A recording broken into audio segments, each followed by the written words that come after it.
Hi everybody, my name is Keith. Today we're going to be taking a closer look at the Plantronics S11. This is the entry-level headset that they make. It's awesome for working from home, and so it's their entry-level product. So most of you probably already have this headset, but I hope to get some more headsets in here pretty soon to take a look at. But we're going to start with this one, and this is once again the S11. It comes out of the box with four things. You have your unit, which is your base unit. This is also referred to as the amplifier. You have a headset, and you also have a power cord. And then the fourth thing is a metal bracket that sits on the back of the unit and will let you hang your headset on it, which I don't have in this demonstration, but your headset will sit on it just like that. So why don't we take a closer look? Come on in.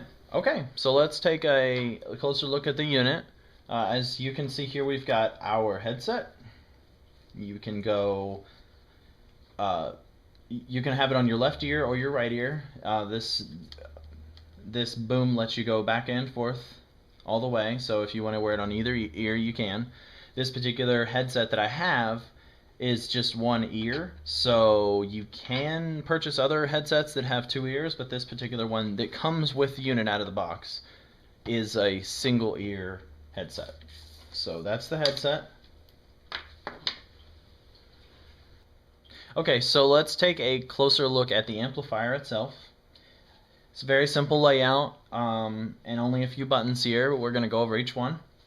The button on the bottom here allows you to switch between your handset and your headset. Really useful if you're wanting to talk to someone with your handset and use the features of your regular phone, as this unit does hook directly into a regular landline phone. It is not a standalone unit, so you do have to have a regular phone system that you would purchase separately. The button above that is going to be your mute button, so pretty self-explanatory. And it will light up when you have it muted. The roller switches above that are to control the volume of your microphone and the volume of your speaker. So you can use those to control. In my experience, they don't work very well, but we'll get into that in a second. Above that is, I don't really know what the official word is for it, but I would call it probably a tuner. This allows you to control the crispness of your voice, or to maybe make your voice a little bit more deep and sultry. So you would push it over to the right hand side to make your voice more crisp. This is a lot. Maybe make it easier for people to hear you say S's and F's and D's and B's. So you would add to that crispness. If your voice is already pretty crisp, then you can roll it over to the left-hand side, and you can get more of that deep. It'll accentuate your lows in your voice. Above that, you have an indicator light. This will come on when you get a call or when you're on the phone. It should light up for you. So that's the front. On the right-hand side, we don't really have much here. No buttons. It's clean plastic. On the front, you have one port, and this is to plug your headset into. So it's a really good place for the ports on the front of the unit. So usually you're going to have the unit sitting like this, and your headset will be coming down towards you. So that's a good place for that port. It's nicely located. On the left-hand side, you've got a bunch of fun stuff to play with. We've got your amplifier switch here. So this will allow you to, if you maybe have an older phone, or if you have a little bit of, if you have older lines in your house, hitting this will actually give you a little bit more oomph. It allows you to just add a little bit more to the signal. It can help if you're having issues with people not being able to hear you, or you can't hear other people. Above that, I would refer to this as probably,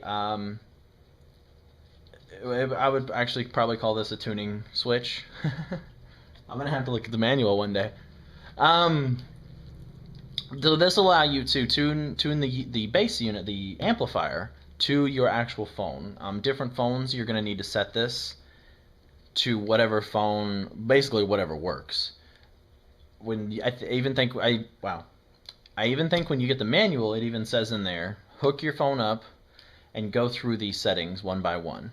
One should work for you, and I always suggest starting with this button up, which is extra amplified, and then going through one of these at a time. Each one, 1, 2, 3, 4, 5, and 6, all the way up until you get one that you can hear the person on the other line, and the person can hear you. So of course it's great to do that test with a cell phone, or where you personally can hear both ends of the phone. I wouldn't suggest doing this while on the phone with a third party, but test it before you actually get on the line, the line with people, because unfortunately some phones do not work with this headset. As I mentioned before, it does require a landline phone to hook up to, and some phones do not work with it.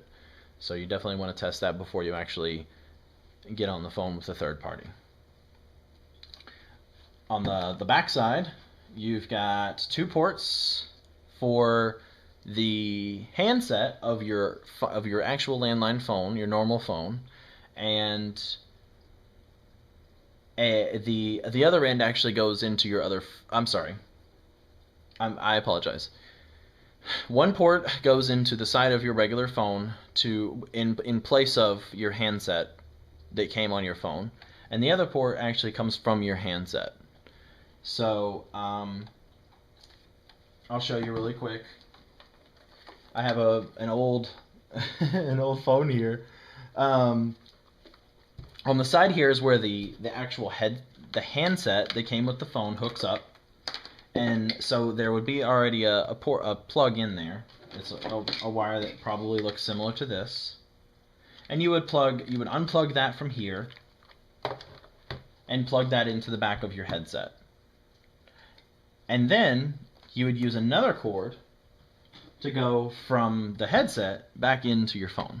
And that's basically what allows you to use both your handset if you want, or your headset at the same time. So, and then also you have your power cord, and then this is to put the metal bracket that goes on the phone that sits the headset on the top of the phone. So that's pretty much it. That's the whole unit. It's very light. It's kind of a larger amplifier, but it's not too bad to sit on your desk. It is when you have a big phone like I do.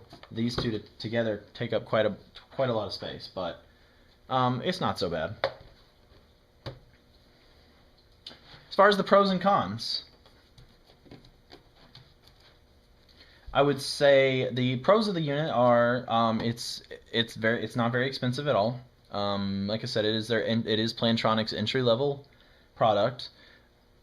Usually you probably can get it between $50 and $65 or so, depending on where you get it and all that kind of stuff. But that's an awesome pro. Ease of use is okay. I would probably give it a 6 out of 10 as far as ease of use, just because this slider switch on the side here does not. It's kind of hard to figure out when you first get the phone, even if you do read the manual.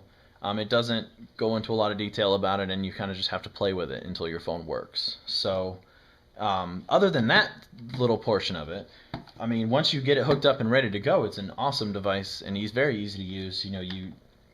It's pretty. You're basically touching all this stuff here, and that's it. As far as cons go, like I said before, the tuning it to your phone is definitely a con. And I don't really like the metal bar that they have that you hang your headset on. I think that's a little useless, personally. But other than that, I really can't think of any cons on the unit. All in all, it's a pretty good unit. If you can get it set up correctly and get your sound right, then you probably aren't going to have any issues with it. Very few times have I had people tell me that their unit has gone bad or has just stopped working randomly. So, yeah. I can't really think of anything else to say at this point. This has been a review of the Plantronics S11 headset, and I hope you enjoyed it, and I hope to have more reviews. Comment, subscribe, and have a wonderful day.